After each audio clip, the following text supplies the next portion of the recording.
तो दोस्तों, अभी एक बैंकिंग एस्पिरेंट शायद इस परेशानी से गुजर रहा हो कि अब एग्जाम बैक टू बैक है।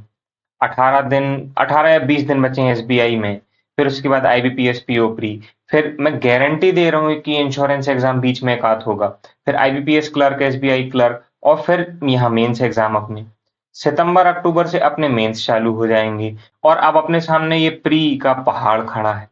तो अभी इस सिचुएशन में कंफ्यूजन ये है कि प्री पढ़ें कि मेंस पढ़ें, और अगर प्री मेंस पढ़ रहे हैं साथ में तो कैसे पढ़ें, प्री को कितना टाइम दें और मेंस को कितना टाइम दें। ये परेशानी सिर्फ आपके साथ नहीं होती है, हर एक एस्पिरेंट के साथ में होती है, एक्सेप्ट दोज जिनको प्रीलिम्स में एक अच्छा लेवल का कॉन्फिडेंस है कि हाँ, वो प्री तो क्रैक कर ही लेंगे। लेकिन एक एवरेज स्टूडेंट जैसे मैं भी हूँ, मेरे को वो होता ना कि कॉन्फिडेंस है, लेकिन डर बना रहता है कि मेंस पढ़ लूंगा प्री में स्पीड कम हो जाएगी, प्री पढ़ लूंगा मेंस नहीं निकलेगा। तो यही एक दो दिन से मेरे भी दिमाग में चल रहा था। तो I think why not make a video कि अगर मेरे साथ जो चीज हो रही है, जैसे मैंने आपको पहले भी बताया है कि इस चैनल पे मैं रिलेटेबल चीजें ही डालूंगा, कुछ भी फालतू चीजें नहीं डालूंगा। तो अगर मेरे साथ ऐसा कुछ हो रहा है तो मैं आपके साथ शेयर कर रहा हूँ। तो चलिए इस वीडियो में बात करते हैं। So hello everyone, welcome back to banking with Sajal. तो अपना अभी सबसे पहला एग्जाम आने वाला है एसबीआई पीओ प्री, है ना। फिर उसका मेंस आ जाएगा कुछ दिनों बाद। फिर आईबीपीएस पीओ में अभी 41 डेज कुछ बचे हुए हैं। फिर आपका इंश्योरेंस एग्जाम है अभी 25 अगस्त के पहले, है ना। एक काफी जेन्युइन सोर्स से एक खबर तो आई है कि एग्जाम आने वाला है। फिर आईबीपीएस क्लर्क, एसबीआई क्लर्क, फिर आपके मेंस एग्जाम तो शेड्यूल्ड हैं, और सितंबर अक्टूबर दिसंबर फिर यहाँ आपके आरआरबी भी आ जाएंगे जो जनवरी फरवरी तक जाएंगे। तो अभी अपने पास चैलेंज क्या है कि back to back prelims, mains not prepared, new notification आते जा रहे हैं, टाइम मैनेजमेंट कैसे करें, कंफ्यूजन कैसे करें, और हमको चाहिए क्या है। यहाँ पे छिप गया होगा मेरी इस इमेज के पीछे: smart planning, prioritize wisely, effective strategy, consistency, focus and balance.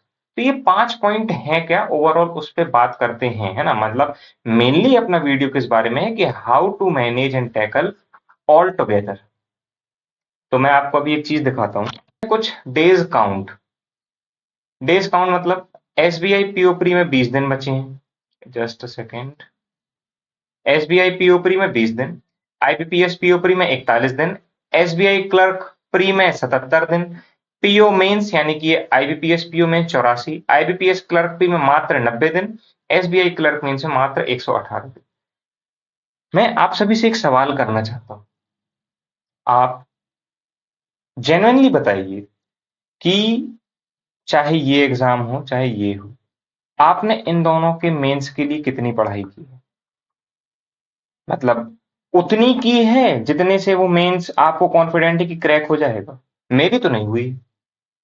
मेरी तो नहीं हुई। मैं अभी हैबिट बना रहा हूं करंट अफेयर्स और इंग्लिश के लिए, क्योंकि एक तो अब इंग्लिश में आईबीपीएस पीओ मेंस में मार्क्स कम हो गए हैं, है ना। तो अब वहां पे क्वांट्स जैसे सब्जेक्ट को बहुत ज्यादा स्ट्रॉन्ग करना पड़ेगा, है ना। और करंट अफेयर का वेटेज 60 मार्क्स का हो गया है।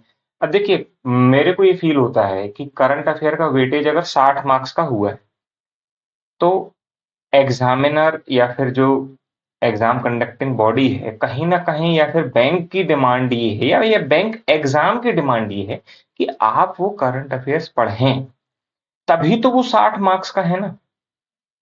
और इस बार मुझे ऐसी गट फीलिंग आ रही है कि आईबीपीएस पीओ मेंस में current affair will be the game changer.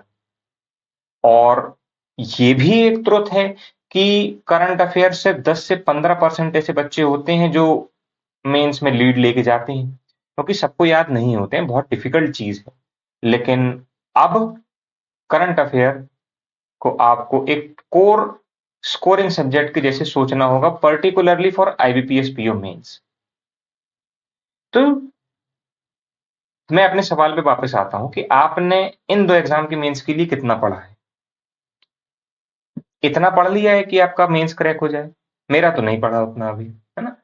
तो अभी आप देखिए, अभी सिचुएशन ऐसी है ना कि अगर आप प्री पे नहीं जाओगे तो आपका प्री नहीं निकलेगा, और अगर प्री निकल गया उसके बाद आपने मेंस पढ़ना चालू किया तो ये वाली प्रिपरेशन कोई काम की नहीं रह जाएगी, क्योंकि आफ्टर ऑल मेंस मेंस होता है, फाइनल सिलेक्शन मेंस देगा, प्री नहीं देगा, है ना। तो अपन को करना क्या है एक second.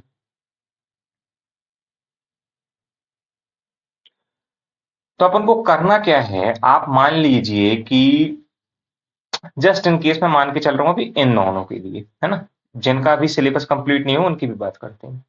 SBI POP, IBPS POP, आप कुछ चीजें अगर इनकम्प्लीट भी हैं तो भी आप इसका प्री निकाल सकते हो, लेकिन सिर्फ प्री और वो भी बहुत एज पे, है ना। आईबीपीएस पीओ प्री का कट ऑफ कोई ज्यादा जाने वाला नहीं है, एसबीआई पीओ का तो 65 के आसपास जाएगा ही जाएगा, और आईबीपीएस पीओ का भी चलो बता देता हूं, मेरे को जो लग रहा है कि 50-55 के आसपास जाना चाहिए, है ना।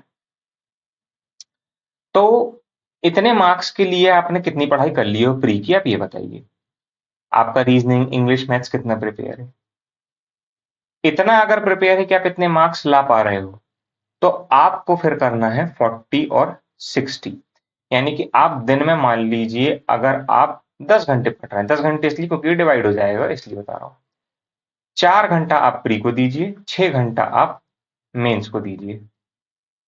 अब ये जो 4 घंटे हैं इसमें अपन को क्या, ये जो 4 घंटे हैं इसमें प्री में क्या, मॉक, उसका एनालिसिस, और अब एग्जाम आ गया है तो बहुत नॉर्मल सी चीज बोल रहा हूं, एडिटोरियल, चाहे खुद से चाहे मैम से, एडिटोरियल, और आपने जो मॉक्स के एनालिसिस किए तो आपको अगर कुछ चीजों में कमी आ रही है तो उन चीजों की प्रैक्टिस, ये तो क्लास के थ्रू या सेल्फ, ये 4 घंटे आपके दिन के यहां जाने चाहिए। और जो 6 घंटे हैं उसमें आपको प्रायोरिटी, आप देखिए आप दोनों सब्जेक्ट यानी कि कोर सब्जेक्ट जो बोलते हैं ना कि अपन क्वांट्स एंड रीजनिंग है, वो दोनों नहीं कर पाएंगे इन 6 घंटे में। कर लोगे, कोई बड़ी बात नहीं है, मुझे ऐसा फील होता है इफेक्टिव नहीं कर पाओगे। तो यहां आपको एटलीस्ट 1.5 आवर करंट अफेयर को देने, करंट अफेयर, इंग्लिश में रीडिंग या फिर आरसी मेंस लेवल, एक सेक्शनल टेस्ट मेंस का, या तो मैथ्स या रीजनिंग का, ये आपको देना है। और अगर अगर अगर मान लीजिए कि कोई इंश्योरेंस एग्जाम का नोटिफिकेशन आता है, जो कि आएगा, तो जहां तक मुझे मालूम है उसके मेंस में कंप्यूटर भी आता है ना, कुछ में आता है कुछ में नहीं आता है। तो जब आ जाएगा तो कंप्यूटर अपन फिर इस बीच में कहीं ना कहीं एडजस्ट करेंगे। अब देखिए ये 6 घंटे में दिख रहा होगा कि ये सिर्फ 3 चीज, तो ये 3 चीज ऐसा नहीं है, ये 1.5 घंटा लिखा हूं, कहो 2 घंटा हो जाए। सेक्शनल का मेंस का टेस्ट दोगे तो 1 से 1.5 घंटा तो जाएगा ना उसको एनालिसिस करने में। 2 आवर पकड़ के चलो कि एनालिसिस भी की और वो की, तो 4 घंटे ये हो गए। थोड़ा इंग्लिश और आरसी करोगे, 5 घंटे हो गए। 1 घंटा आप निकालिए काय के लिए, क्या बोलता हूँ, जैसे रीजनिंग या मैथ्स है तो मैथ्स में मेंस की डीआई और रीजनिंग में पजल, अल्टरनेट डे पे ये करते चलना है। और ये डीआई पजल क्लास से नहीं, भले ही आप 1 घंटे में एक डीआई करो चाहे एक पजल करो। अभी की ये मेहनत, सॉरी यार मैं एकदम से भूल गया था, ये पूरा मेरी इमेज के पीछे छुप गया होगा, लेकिन आपने सुने तो हो ना, तो उससे कोप अप कर लेना। मैं भूल जाता हूँ क्योंकि अब देखो मैं यूट्यूबर तो हूं नहीं यार, है ना, भूल जाता हूँ। मैं क्या बोल रहा था कि 1 घंटा आपको डीआई और पजल मेंस लेवल की अल्टरनेट डे पे, भले ही 1 घंटे में एक डीआई करो चाहे 1 घंटे में एक मेंस की पजल करो, लेकिन खुद से, किसी की हेल्प से नहीं करना है, खुद से करना है ये चीज। तो आप समझ पा रहे हो मैं क्या बोल रहा हूं, मतलब मेरा कहने का मतलब क्या है। एक सेकंड, इस वीडियो का जो मेन पर्पस मेरा ये था कि भाई आपको अगर ये चीज फील हो रही है कि हौच पौच हो गया है, मैनेज नहीं हो पा रहा है, तो सिर्फ आप अकेले नहीं हो, हर एक इंसान के साथ ये चीज होती है। जो इफेक्टिवली इसको मैनेज कर रहे हैं वेल एंड गुड, भगवान करे सबका पेपर निकल जाए। लेकिन जो जो बच्चे या जो एस्पिरेंट, जो स्टूडेंट ये चीज को सोच के अगर टेंशन ले रहे हैं तो प्लीज टेंशन मत लो, सबके साथ होती है ये चीज, है ना। डर लगना जरूरी भी है, क्योंकि डर लगेगा तब तो अपन इफेक्टिवली पढ़ेंगे, तब तो अपन को अंदर से मोटिवेशन, डेडिकेशन आएगा। तो जैसे मैंने बताया, आप जितना भी घंटे अभी पढ़ रहे हो, कोशिश करिए कि 40 प्री और 60 मेंस। अब बात किसकी, कि जिनका सिलेबस कंप्लीट नहीं है और जिनके प्री में मार्क्स अच्छे नहीं आ रहे हैं, उनको क्या करना है। अब अगर आप एक रिपीटर हो तो आप ये वीडियो यहाँ पे बंद कर सकते हो। अब बात करते हैं बिगनर के लिए। बिगनर या फिर जिनके मॉक्स में मार्क्स अच्छे नहीं आ रहे हैं, आप क्या कीजिए कि आप इसको उल्टा कर दो। आप इसको 60-40 कर दो। 60-40 करने में फर्क क्या आएगा, कि आप अभी मेंस के लिए सिर्फ करंट अफेयर और एक मेंस की क्लास रीजनिंग या मेंस की रीजनिंग या इन क्वांट्स की देखिए, बस। आपको मेंस में भी इतना करना है ना। पूरा 100% आप प्री में मत दीजिए, क्योंकि देखिए मेंस एकदम से पढ़ोगे दिक्कत हो जाएगी। और 60% जो आप पढ़ रहे हो, अगर दिन का आप 6 घंटा पढ़ रहे हो प्री के लिए, तो उसमें आपको 2 मॉक्स लगाने हैं। या अलग, चलिए इसको और अच्छे से बताता हूं। एक मॉक लगाना है प्री का, एक लगाना है सेक्शनल टेस्ट, और गाइडली के या फिर जो भी प्रैक्टिस पीडीएफ है वो सॉल्व करना है। और अभी बहुत अच्छी इफेक्टिव चीज चालू हुई है, कौशिक सर की अभी एक क्रैश कोर्स चालू हुआ है प्री के लिए अर्थमेटिक का, उसको मैं भी कंप्लीट करूंगा आने वाले 20 से 25 दिन में। उसको करना है और मल्टीपल टाइम्स रिवीजन करना है। एंड आपने ये सब पढ़ लिया, डोंट फॉरगेट, अगर आप जितना भी पढ़े हो उसमें से एक चीज आपको जो मैंडेटरी करनी है वो है अब स्पीड। अब वो टाइम गया कि जहां आपको लोग कहेंगे कि करते रहो स्पीड अपने आप आ जाएगी, नहीं। 20 दिन बचे हैं, करते रहेंगे, स्पीड नहीं आएगी, पेपर नहीं निकलेगा। स्पीड पे काम करना पड़ेगा। स्पीड पे काम कैसे करोगे, कैलकुलेशन प्रैक्टिस कीजिए, मैथ्स के बहुत सारे ऐप आते हैं उनसे प्रैक्टिस कीजिए।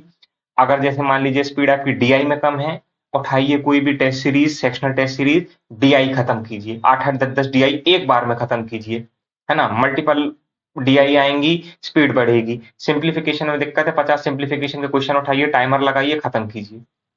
और अगर किसी को भाई अर्थमेटिक बुक से करना हो तो इस वीडियो के डिस्क्रिप्शन में बुक की लिंक है, अच्छी बुक है, फालतू बुक नहीं है, बहुत अच्छी बुक है।